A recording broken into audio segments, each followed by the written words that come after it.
Hi, my name's Phil. I'll talk about politics, and it has been a while since I read the latest Article 50 extension agreement text. In fact, I haven't read it for just over 2 months, not since it was issued. And at the time, Theresa May was Prime Minister, and we knew how she was proceeding with things. But now that we're going to get a different Prime Minister, it is worth reading again for any significance.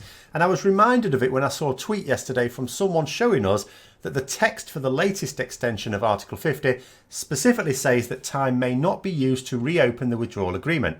It also says that any unilateral commitment, statement or other act should be compatible with the letter and spirit of the withdrawal agreement. Direct quote there.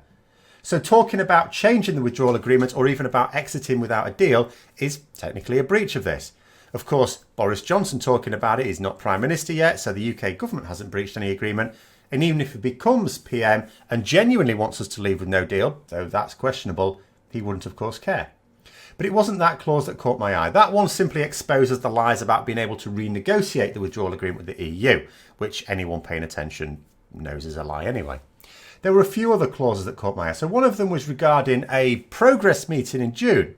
And my first thoughts were that would be a very short meeting as no progress has been made at all. I mean, you could argue that changing Prime Minister represents a change, and that change could move us somewhere on Brexit. Though whether it represents progress, regress, or just spinning in circles again, nobody will yet know. So then I wondered if the meeting was still going ahead, or even if it had already happened to no great fanfare due to the lack of progress to review.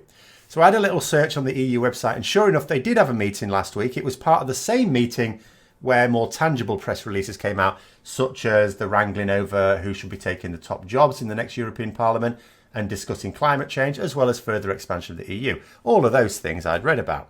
So it appears that Brexit was also discussed, predictably briefly, at the end of the meeting when they were all doubtless desperate for a piss, wanted to get away. They said they were looking forward to working with the next UK Prime Minister. It didn't say if they were sniggering at the time. It also reinforced their position that they want to avoid a no-deal Brexit, to maintain a close relationship with the UK, but that the only part of the deal that may be renegotiated would be the political declaration and not the withdrawal agreement. They also referred to no-deal planning, of course, so yeah, not really much for them to say, was there? So back to the extension agreement, and another clause noted the UK's commitment to act in a constructive and responsible manner during the extension period. Oops. Again, were the next Prime Minister to genuinely want no deal, you'd think they'd run roughshod over this condition as well. Certainly Jacob Rees-Mogg was suggesting that our government should do exactly that. And although I don't want to put ideas into cavernous heads, this is potentially one way in which a genuine no-deal Prime Minister could circumvent Parliament. Let's face facts, Parliament have given every indication that they will not allow the new Prime Minister to pursue a path of no deal. An awful lot of Tory rebels would have to be bluffing for him to get away with it. So let's say you're a new Prime Minister and no deal is actually your goal. You talk about renegotiating the deal, sure, but you know that's not happening. You also know that Parliament won't let you take us out without a deal. So what to do? What to do? Well, if we assume that failing to revoke Article 50 or agreeing a new extension would take us out with no deal, and there are legal disputes to that, but let's assume that's the case. It's certainly what most people understand to be the case. Then what you really need is another member state to refuse us another extension. It doesn't have to come from Parliament. I know people keep saying that the EU won't grant another extension because they're sick and tired of it all. But as much as their own business leaders value the integrity of the single market above free trade with the UK, they would ideally like both. There is no pressure on EU Council members to break EU rules just to give us our unicorn, but there would be some unpleasantness if they were the ones to trigger the no-deal exit. I know a lot of Brussels commentators have said that they believe the EU will just keep granting extensions until the UK finally does something. Yes, there are people, including council members, who are not happy about this, but the agreement seems to be that seems to be the prevailing view. But if the new Prime Minister behaved so badly by, for example, messing up budget discussions, that's a big fear, or disrupting other EU business, we've basically made a sort of gentleman's agreement, if you like, to not interfere with all that because we're intending to leave. And if we end up not leaving, well, that's just tough on us. But as a current member, we have every right to interfere with all that business. So if we did, then it is possible that another member state would break ranks and just vote down another extension to stop us messing about. I mean, he'd be in such clear breach of the extension agreement. If another extension was sought, they could have no faith that we wouldn't breach that either. In fact, if Prime Minister Johnson even mentions negotiating the withdrawal agreement once he's been confirmed, if that's indeed what happens, then technically he's not really agreeing with the extension terms straight away, straight off the bat. Not that it makes any difference if it's Johnson. Jeremy Hunt has also said he's willing to accept a no-deal exit as well.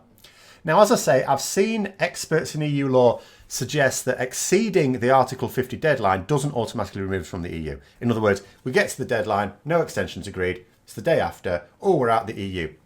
There are experts that say not, but that's for the courts to decide. Right now, most Conservatives, which is what matters in terms of the leadership contest, and indeed most people, frankly, are of the view that no deal would be achieved. The Brexit Party would cease to be relevant. That's their belief. I don't believe that. And they also believe that the Conservative Party would be saved and that Boris Johnson would rule forever as King of Brexit land. So would Boris Johnson actually do it, and would it work? As to whether or not it would work, I don't know. Obviously, you're talking about the reaction of human beings making up the government of a nation, so who knows? I don't believe that the Brexit Party will go away, though. Forget about the name. Brexit is just the bandwagon it's using to achieve wider aims. It's a populist party and is hell-bent on doing more than just leaving the EU. It will still push for political power. Though that being said, if we had left the EU, it would be rather more difficult for them to gain traction. But as to whether he'd do it, it does seem doubtful to me. Not because it doesn't make any sense. Nothing about this makes any sense. But I saw him in an interview, I think it was yesterday, being quizzed about how he'd get on with the EU, because he's talking about wanting to negotiate with the EU. Well, how are you going to get on when you've been so rude to them in the past? Now, rudeness to the EU does him no harm in the eyes of the small number of people who will be electing him. So he could have given a fairly belligerent response. But he actually denied being rude and muttered something about wanting positive dialogue with them. So if his plan was to go in and behave in the EU Council like the worst house guest imaginable, I mean the guy who stumbles into your home drunk, is sick on the dog and pisses in your fridge. If that was his plan to just wind up at least one EU head of government, then surely he'd be getting in practice right now. Like I say, it would go down well amongst the sort of people who would vote for him. So it is possible that the conditions of the extension agreement, which neither leadership candidate shows signs of honouring, might form the basis of the EU Council finally giving up, or at least it only needs one member, and cutting us adrift. But I'm not seeing signs just yet that either Johnson or Hunt would be taking that path. Time will tell. What we really need to know is two things. One, is Boris Johnson or Jeremy Hunt, if he wins, genuinely intending to take us out without a deal? Two, are the chances of getting another EU Parliament, like a different EU Parliament, to kick us out, better than persuading our own Parliament to allow it? In the first case, we can't know what either Boris or Hunt genuinely intend. They're currently pandering to the nutters in their party.